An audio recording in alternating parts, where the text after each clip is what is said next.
Rosa Luxemburg y el bolchevismo. Karl Kautsky. Versión al castellano desde Rosa Luxemburg y le bolchevisme, en Mia Section Francaise, que reproduce la traducción al francés de Braque en el Avenir publicada por Libraire du Peuple, Bruselas, 1922. Y hace pocos años que reina en Rusia el partido de los bolcheviques. Pero la literatura al respecto, a favor y en contra, ha crecido gigantescamente. Es cierto que gran parte de esta literatura es mercancía rebajada, monótona repetición de los mismos argumentos.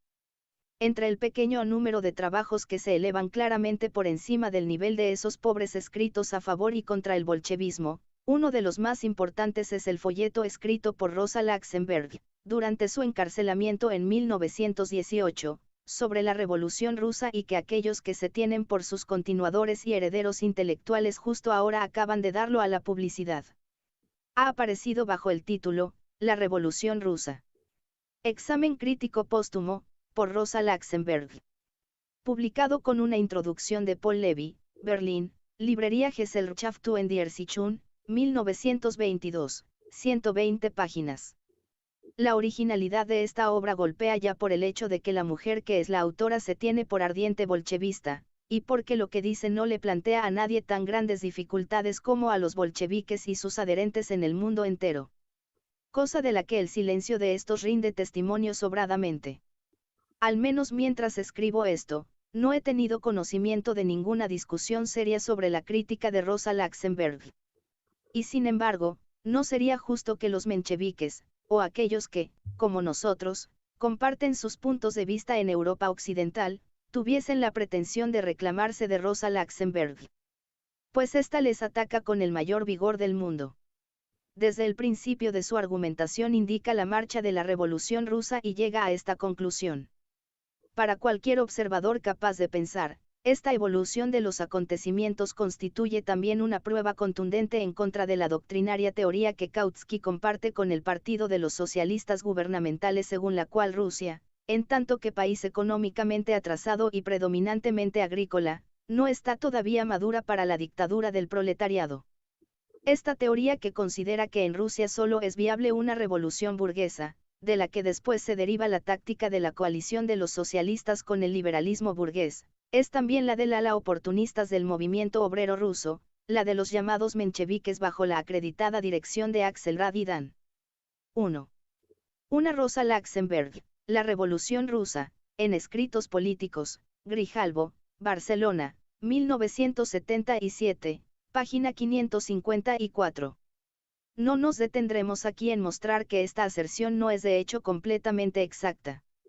Así, existen mencheviques, y muy considerados, que se oponían a la política de coalición. Por otra parte, jamás he negado que Rusia fuese de un género absolutamente particular, en lo tocante a que económicamente no puede todavía triunfar sobre el capitalismo y que, sin embargo, quien está llamado a dirigirla es el proletariado. 2. Aquí esto que ya es más que una inexactitud, la camarada Luxemburg escribe en la página 5, 553 de la obra citada, que la Revolución Rusa, la liberación de Rusia no ha sido obra de la guerra y de la derrota militar del zarismo, que no ha de atribuírsele al mérito de las bayonetas alemanas empuñadas por alemanes, como prometía la Neue Zeit bajo la dirección de Kautsky en un editorial, y en la página 26, 574 obra citada, señala que sin los fusiles alemanes empuñados por alemanes como escribió la Neue Zeit de Kautsky, ni los Lubinskis y los demás canallas, ni los demás canallas de Ucrania, habrían podido nunca con las masas proletarias socialistas de sus países. En la edición en francés no aparecen adjetivadas como socialistas las masas proletarias de sus países. NDE 3 IBID 566 a 567. 4 IBID 567.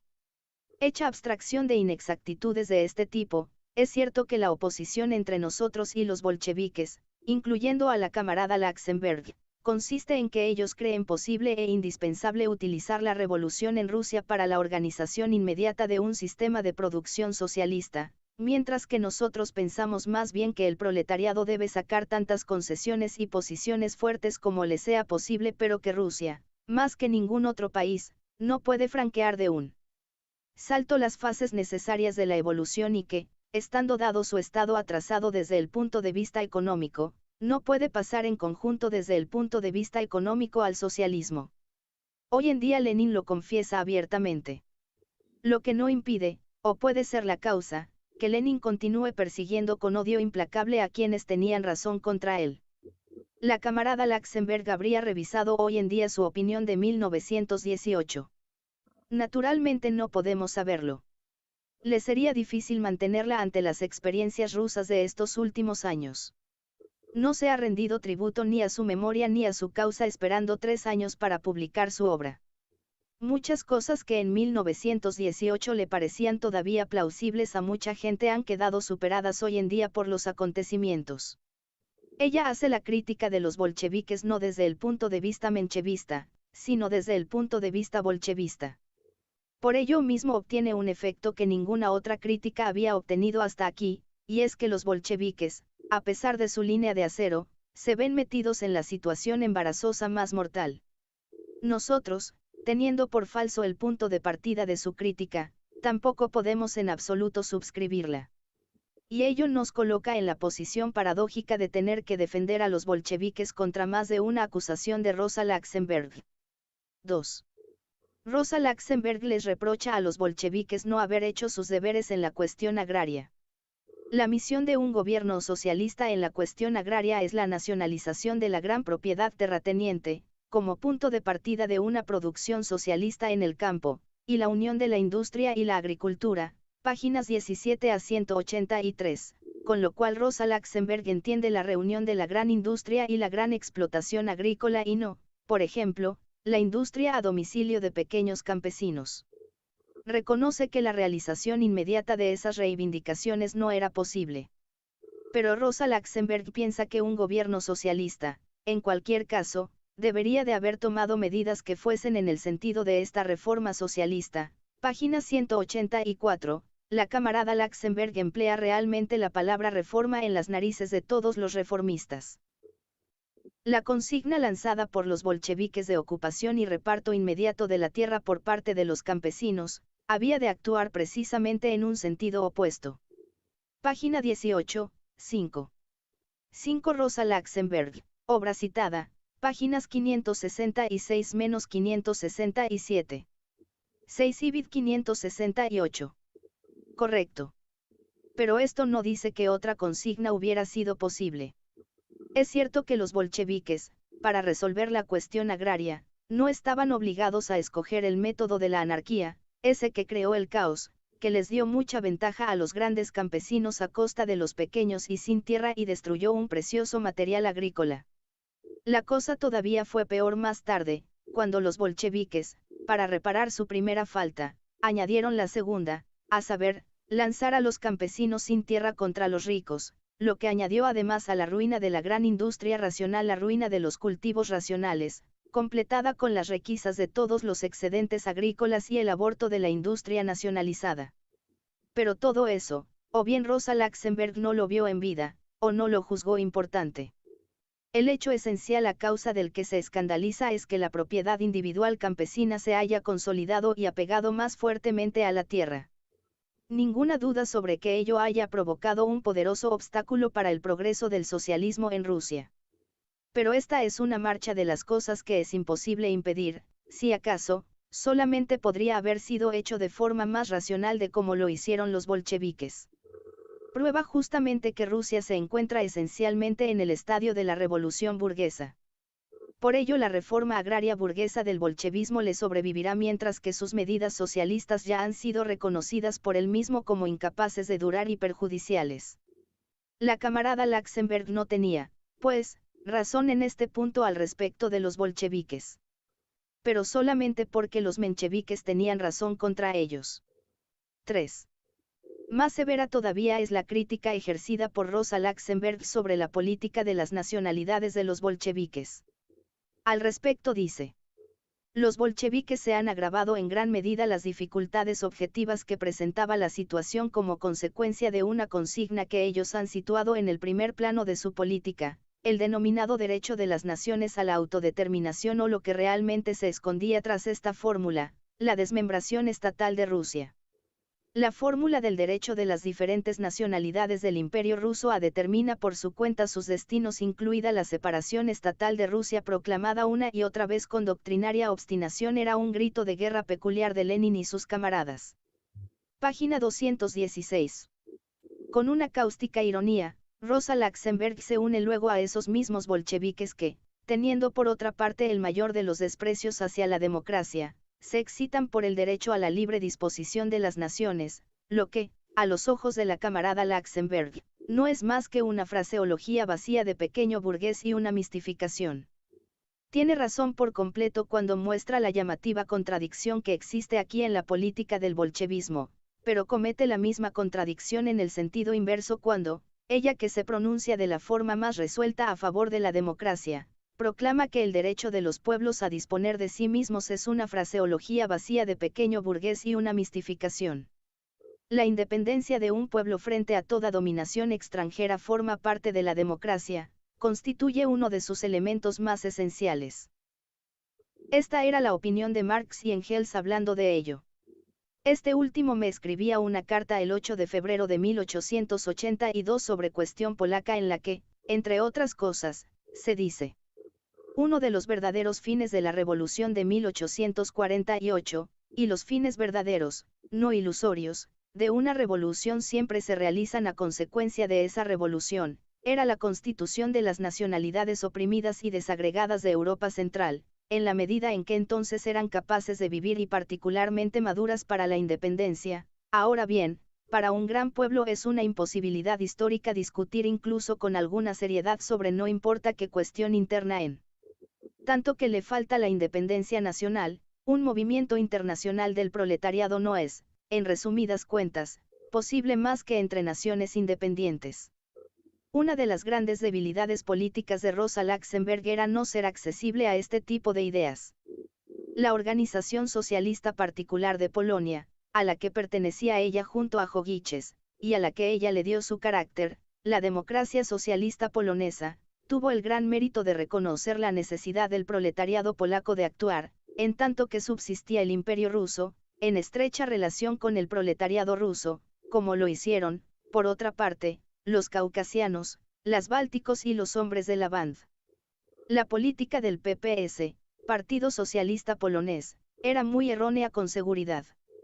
Pero Rosa Luxemburg y sus amigos exageraban una idea justa, cuando eran indiferentes a la independencia de Polonia y los pueblos limítrofes de Rusia en general, o cuando incluso, como muestran las citas de más arriba, eran refractarios como a una fraseología vacía de pequeño burgués y una mistificación.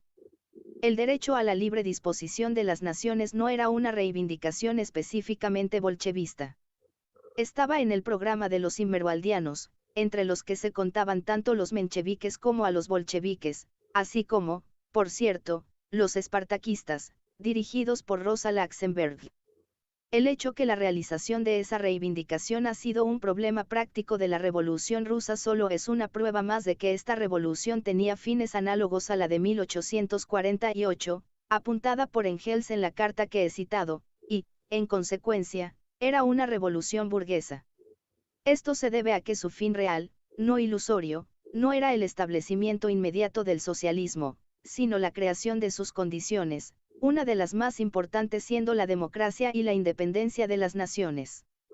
Por lo demás, la camarada Rosa Luxemburg exagera la importancia de lo que los bolcheviques han hecho por la independencia de los pueblos circunvecinos de Rusia. Esos pueblos solo se mantenían bajo la dependencia de Rusia por la fuerza del ejército. El hundimiento militar hizo en Rusia irresistibles los movimientos de independencia de cada una de las nacionalidades. Los bolcheviques no hicieron más que decir sí y amén a una cosa que se hubiese realizado sin ellos. Cierto que hay una cosa que se les puede reprochar en este caso, igual que en el reparto de la tierra a los campesinos, su falta es que aquello que debía cumplirse en cualquier caso se cumplió de una forma de las más irracionales. Libre disposición de las nacionalidades. Ello no quiere decir necesariamente que cada una de ellas constituirá un estado particular. Puede ocurrir que diversas de entre ellas se uniesen en una confederación de estados, Staatenbund, o incluso en un estado federativo, Bundesstaat. En los pueblos limítrofes de Rusia, que, la mayoría de ellos durante un siglo y algunos más tiempo incluso, habían formado con los territorios rusos una comunidad comercial, estaba indicado que continuasen dicha comunidad, lo que comporta para todos ellos grandes ventajas económicas. El derecho a la libre disposición de las naciones no excluía la unión voluntaria de diversas nacionalidades en una federación de los Estados Unidos de Rusia. Pero semejante unión entre naciones independientes no es posible hoy en día más que sobre la base de la democracia. La proclamación de la dictadura, la abolición de la democracia, la disolución de la constituyente, han separado violentamente a Rusia de los estados limítrofes. No es el hecho de proclamar el derecho de las naciones a disponer de sí mismas, es la violencia ejercida contra la democracia en la propia Rusia lo que ha hecho inevitable la dislocación de Rusia, que tal vez podía haber sido evitada.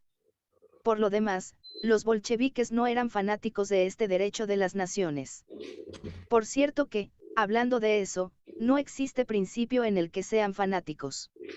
Solo lo son en las cuestiones tocantes a su poder. En el resto, son oportunistas absolutamente sin principios, al menos los que están en el poder. Lo han demostrado una vez más en esta cuestión del derecho de las naciones a disponer de sí mismas. No era en absoluto una obstinación doctrinaria lo que llevaba al bolchevismo a hacer de esta fórmula un grito de guerra particular. La recibieron bien como medio de debilitar al gobierno de coalición de 1917 tanto tiempo como, de concierto con el Estado Mayor de los coroneles alemanes, combatieron a ese gobierno.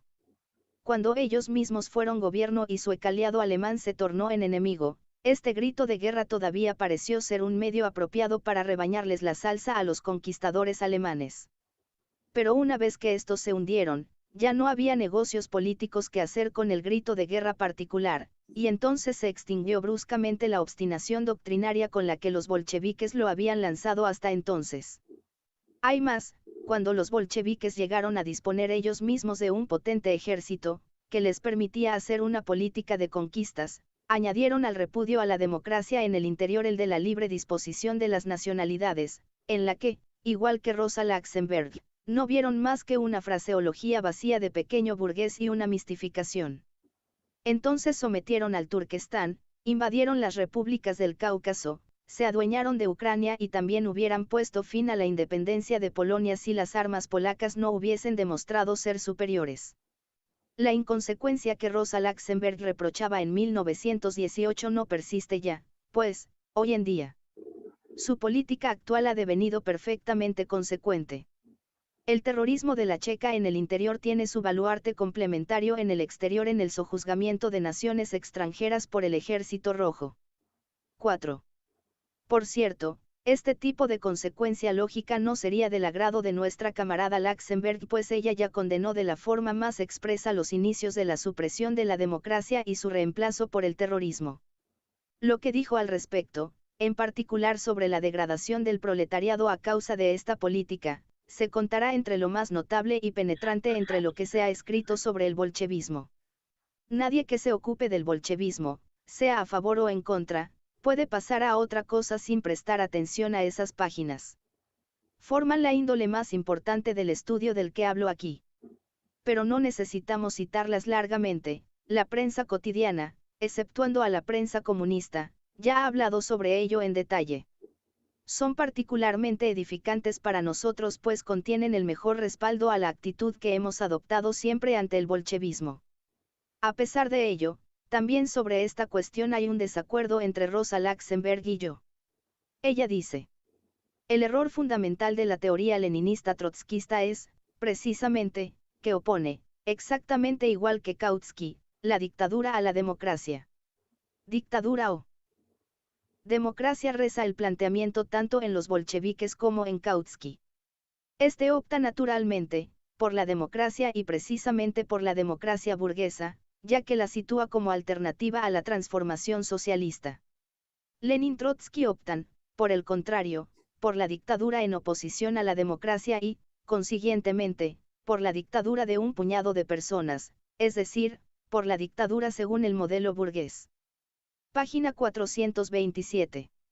7 IBID 589 a 590.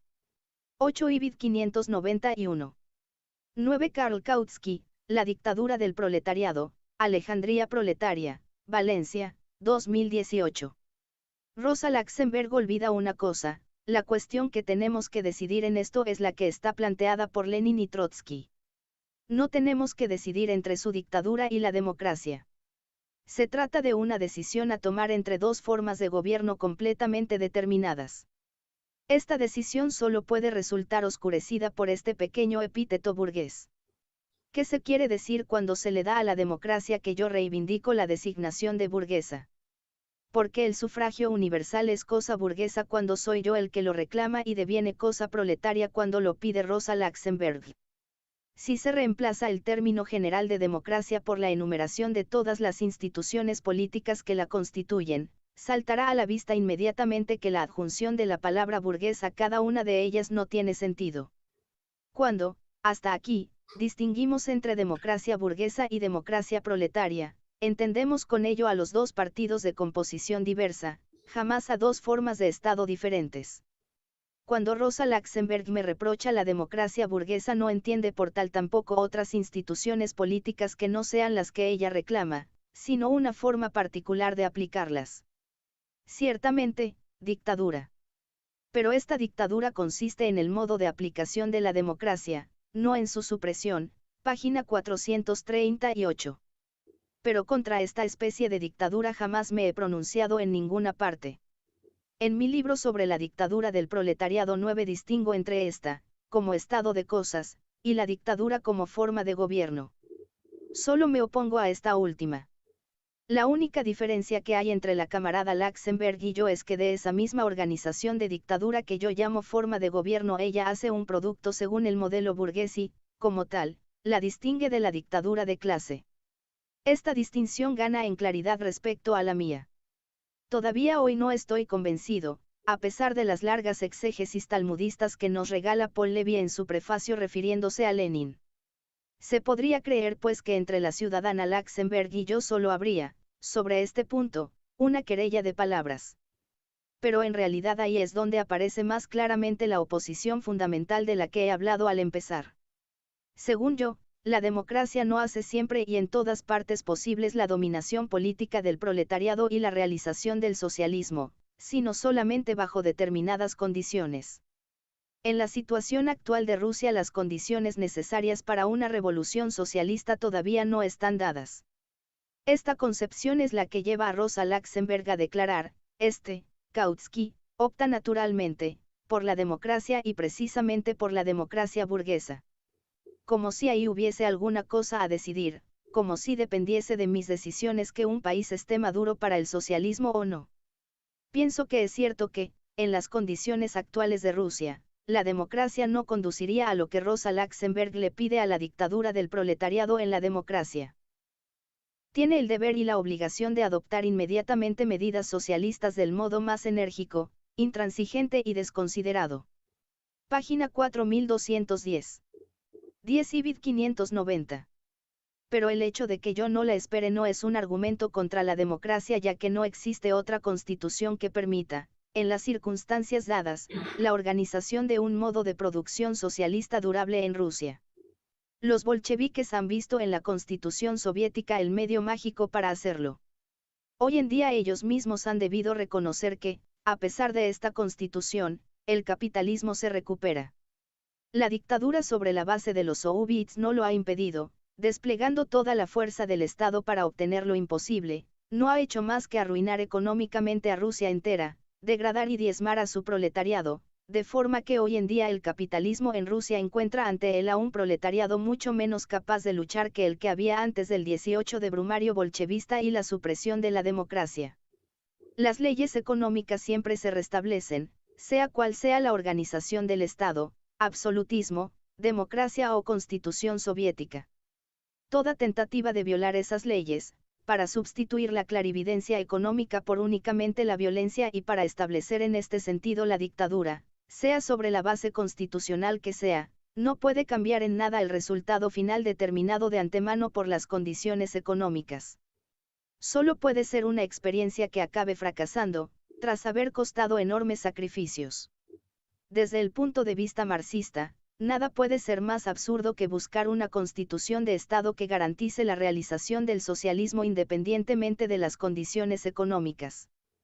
Pero, por otra parte, toda tentativa para traer un nuevo orden social al que le faltan las condiciones económicas debe llevar, necesariamente, a tal miseria de las masas populares y provocar talmente su oposición creciente, que la continuación de una experiencia semejante no es posible más que allí donde existen los medios para reducir a las masas al silencio mediante la fuerza. Sin violencia contra las masas, sin el terror, una experiencia como la del bolchevismo de los 4 últimos años no podría proseguir de ninguna manera, incluso ni transitoriamente. Al entusiasmarse con la dictadura bolchevista, Rosa Luxemburg se deja llevar por una gran ilusión. Si el bolchevismo, inmediatamente tras su victoria, recurrió al terror y lo ha reforzado cada vez más, en ello no hay ni triste desprecio ni ceguera doctrinaria, sino necesidad de hierro. La dictadura bolchevista no es compatible con la democracia, solo puede mantenerse gracias a la más terrible y sangrienta de las coercions. El bolchevismo estaba condenado al fracaso por adelantado porque las circunstancias no estaban maduras. Su sistema socialista ya ha fracasado, su sistema político también ha fracasado. Los soviets ya no son más que la hoja de parra del absolutismo. Los bolcheviques están dispuestos a ceder todo aquello por lo que han luchado anteriormente y a lo que han dedicado su vida, se aferran convulsivamente a una sola cosa, al terror. Puede uno sorprenderse porque Rosa Luxemburg, esta marxista de espíritu penetrante, no haya reconocido el fundamento económico insuficiente del bolchevismo, incluso que no se haya separado de él sino exagerando más sus ilusiones, en la creencia que él podría establecerse aún mejor por la vía democrática que no por la de la dictadura. Según el modelo burgués. Creo que su actitud no puede comprenderse más que partiendo del ambiente revolucionario en el que creció. Todo gran pueblo tiene una tendencia a verse a sí mismo como la medida de la humanidad, a verse como el modelo. En el siglo XVIII, los franceses eran la gran nación de Europa, su aristocracia se consideraba como un modelo para la aristocracia del resto del mundo y, por otra parte, así lo era. Cuando la aristocracia fue derrocada por la revolución, los revolucionarios se consideraron como un modelo para el resto del mundo, y también lo fueron considerados, en una gran medida, por los otros revolucionarios de Europa. Igual ocurrió en el siglo XIX con la nación alemana. Las grandes cosas que realizó en el dominio científico, económico y militar, llevaron a muchos alemanes a la ilusión grandiosa de que sería de Alemania de donde vendría la ascensión del mundo a una existencia superior, les parecía que la salvación del mundo saldría de la nación alemana. Esta pretensión siempre fue menos generalmente admitida por los otros pueblos de lo que lo fue anteriormente la de los franceses. Junto a estas dos grandes naciones, que ejercían una grandísima influencia sobre el continente europeo, se elevó una tercera, la nación rusa. Rusia le había preparado a Napoleón, que parecía invencible, su primera gran derrota aplastante, cierto que no lo hizo con su ejército sino con su invierno. Rusia parecía protegida como por encantamiento contra todas las corrientes revolucionarias que agitaban Europa, pero también contra el capitalismo y los males innumerables que comporta. También se creyó a menudo que la vocación de Rusia sería no solamente ser el árbitro de Europa y el hogar de su reacción, sino, además, dar ejemplo de condiciones materiales e intelectuales, teniendo la fuerza de la juventud, y que marcasen su superioridad sobre la Europa envejecida y en decadencia. Los eslavófilos inventaron la consigna del occidente podrido y, hasta nuestros días, se mantuvo la glorificación de la Rusia retrógrada por sí misma, que ejerció grandes efectos incluso fuera de Rusia. Cuando León Tolstoy veía en el campesino ruso el ideal social para el mundo entero, no hacía más que reflejar esta manera de ver las cosas. Como ocurrió en el caso de los franceses, los revolucionarios rusos recibieron de los reaccionarios esta creencia en la importancia ejemplar de su nación sobre las otras naciones. No todos, sin embargo. Al principio, las ideas revolucionarias llegaban del occidente podrido y aparecían como una lucha del occidente contra la barbarie rusa. Pero muy pronto, junto a esta concepción, y a menudo en estrecha amalgama con ella, se elevó otra. Las condiciones naturales de Rusia constituyeron demasiado largo tiempo un baluarte contra todos los progresos, un baluarte cuyo asedio por la propagación de ideas occidentales avanzaba demasiado lentamente para el gusto de la impaciencia de muchos revolucionarios. Estos buscaron en su propio país ideas populares a las que pudieran adherirse, a fin de desencadenar más rápidamente un movimiento popular, y creyeron encontrar esta idea revolucionaria específicamente rusa en el MIR, en el comunismo de aldea. Una vez descubierto era fácil hacer de la necesidad virtud y ver en este resto de los tiempos bárbaros una institución gracias a la cual Rusia ganaba a Occidente y se encontraba más acercada que él a la revolución socialista. Cuando el marxismo del Occidente podrido llegó a Rusia tuvo que combatir muy enérgicamente con esta ilusión y demostrar que la revolución social no podía surgir más que de un capitalismo superiormente desarrollado. La revolución hacia la que marchaba Rusia sería forzosamente primero una revolución burguesa siguiendo el modelo de la se había producido en Occidente. Pero a la larga esta concepción les pareció verdaderamente a los elementos marxistas impacientes demasiado restrictiva y paralizante. Sobre todo a partir de 1905, de la primera revolución en la que el proletariado ruso había combatido tan victoriosamente llenando de entusiasmo al proletariado de toda Europa. Entre los marxistas rusos más radicales se formó desde entonces una matización particular de marxismo. La parte de la doctrina que hace depender al socialismo de las condiciones económicas, del alto desarrollo del capitalismo industrial, fue palideciendo cada vez más a sus ojos. Por el contrario, la teoría de las luchas de clases se revistió de colores más fuertes cada vez. Siempre fue considerada más intensamente como la única lucha por el poder político por todos los medios, separada de su base material. En esta manera de concebir las cosas se llegó, finalmente, a ver en el proletariado ruso un ser extraordinario, el modelo de todo el proletariado del mundo. Y los proletarios de otros países comenzaron a creerlo y a saludar en el proletariado ruso al guía del conjunto del proletariado internacional en marcha hacia el socialismo. No es difícil de entenderlo. Occidente tenía tras de sí a las revoluciones burguesas y ante él a las revoluciones proletarias. Pero éstas le exigían al proletariado una fuerza que todavía no tenía en ninguna parte. Así es como en Occidente nos encontramos en un estadio intermedio entre dos épocas revolucionarias, lo que en esos países sometía a la paciencia de los elementos avanzados a una dura prueba. Rusia, por el contrario, estaba tan retrasada que todavía tenía ante ella la revolución burguesa, la caída del absolutismo. Esta necesidad no exigía un proletariado tan fuerte como lo hacía la conquista de la dominación exclusiva por la clase obrera de Occidente. La revolución rusa se produjo, pues, más pronto que la de Occidente. Era esencialmente una revolución burguesa, pero en los primeros tiempos eso no pudo saltar a la vista por el hecho que las clases burguesas son hoy en día mucho más débiles todavía de lo que lo eran en Francia a fines del siglo XVIII. Si no se tenía en cuenta el fundamento económico, y solamente se consideraba la lucha de clases y la fuerza relativa del proletariado, durante un tiempo podía parecer realmente que el proletariado ruso era superior al proletariado de Europa Occidental y que estaba destinado a servirle de guía. B. Rosa Luxemburg creció en esta apreciación exagerada del proletariado ruso. Esta apreciación llena todavía la obra de la que hablo. Por ello combate la consigna del derecho de las naciones a disponer de sí mismas, porque principalmente paralizaba al proletariado en los estados de la periferia separándolos de Rusia y en esos países lo entregaba a la burguesía nacional. Seguramente, era una necesidad para los proletarios de todas las naciones de Rusia, mientras estuviesen reunidas bajo un cuerpo de Estado único, combatir contra el poder del Estado.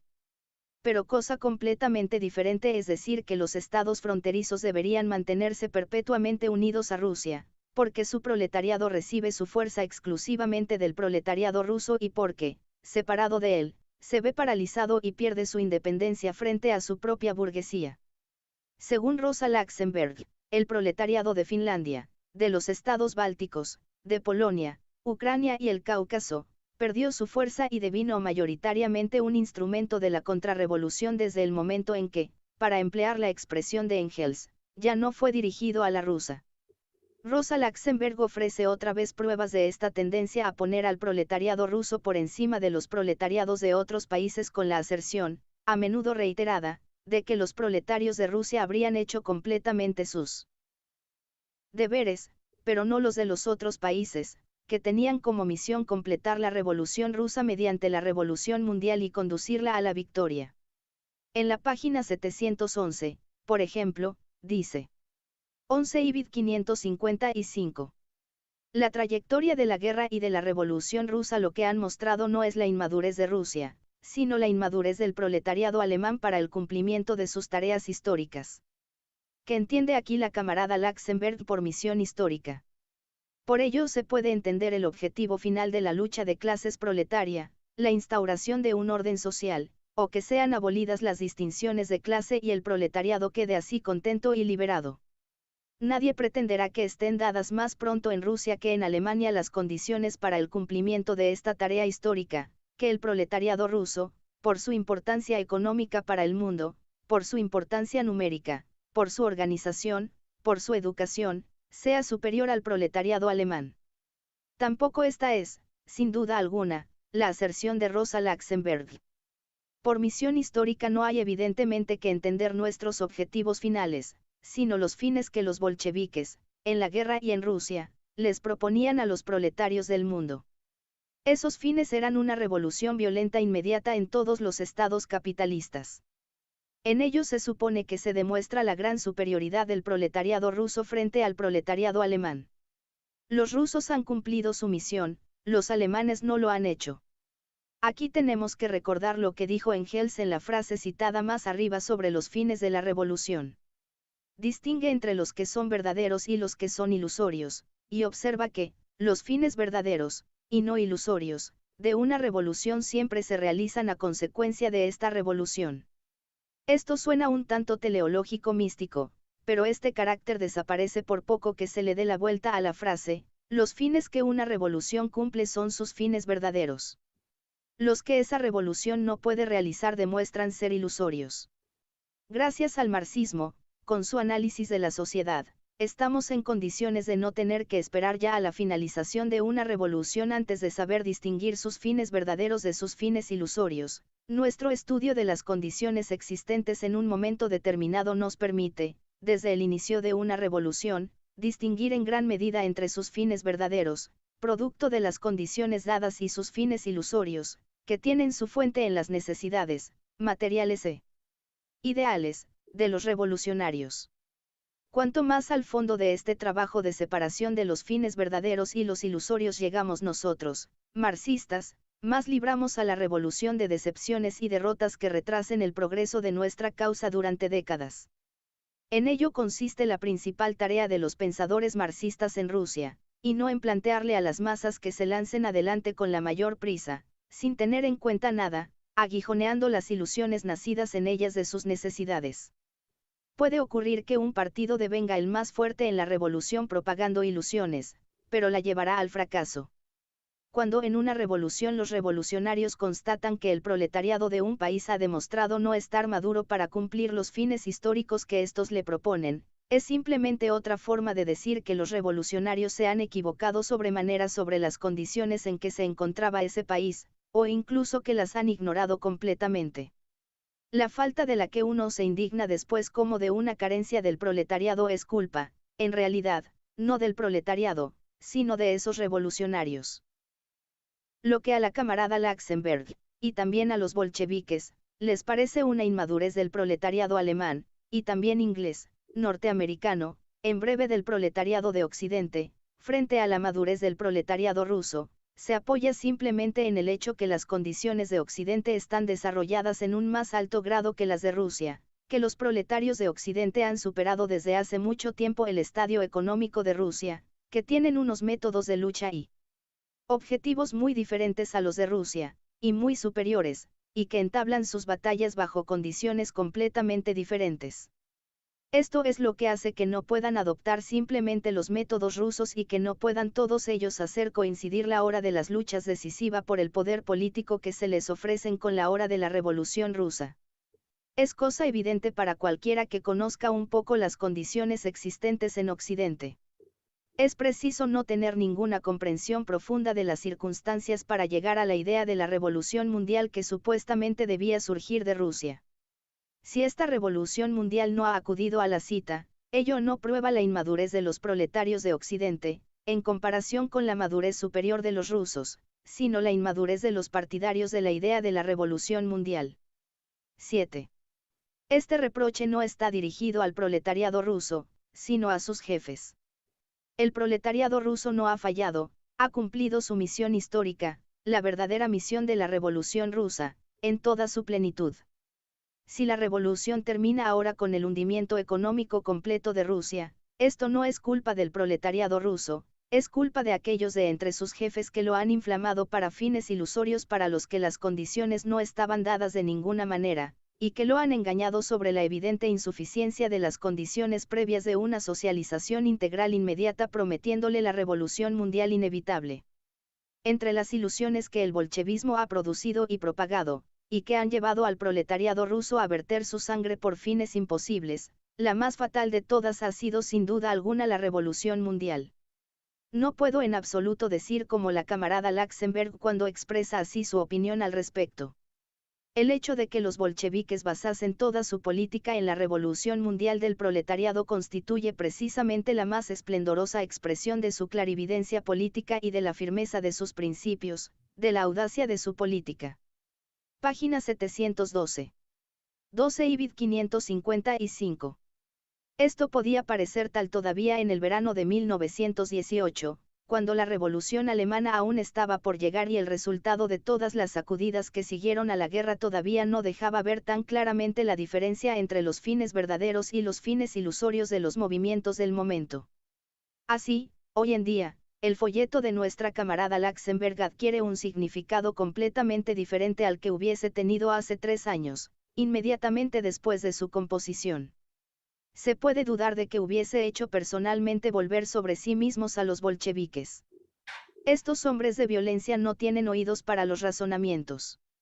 Cuando un método les aporta ventajas momentáneas, se atienen a él a pesar de todas las críticas, incluso de aquellas que les vienen de los amigos benevolentes y considerados, y lo mantienen con un lamentable fanatismo hasta que les lleva a la debacle completa. Cierto que entonces cambian de método inmediatamente, pero ese cambio, no debiéndose a una comprensión, sino solamente a la imposibilidad de continuar con el método anterior, ese nuevo cambio solo es de ordinario el reverso del antiguo y no una mejora. Así, se hunden cada vez más en el barrizal. Su capitalismo de Estado actual es económicamente tan erróneo como era su socialismo, primero anarquista, después burocrático, con trabajo forzado.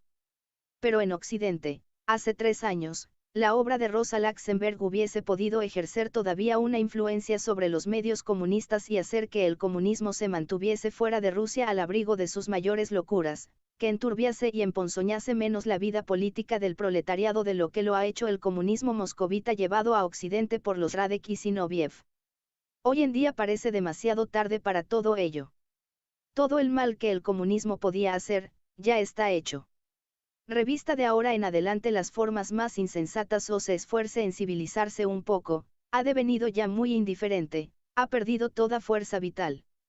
Lo que queda hoy en día como elemento eficaz del folleto de Rosa Luxemburg no es su tentativa de darle al bolchevismo una organización racional, y menos aún la exaltación de sus inmortales méritos históricos, que la experiencia ya ha sacado a la luz suficientemente y que reciben la luz más cruel a causa de que, por años a partir de estos, millones de hombres están condenados en Rusia a morir de hambre, porque la política destructiva de los bolcheviques ha aniquilado hasta tal punto las fuerzas productivas del país que apenas puede alimentar a la mitad de la población que tenía y que el excedente de esa población debe, más o menos lentamente, perecer de hambre según los caprichos del clima.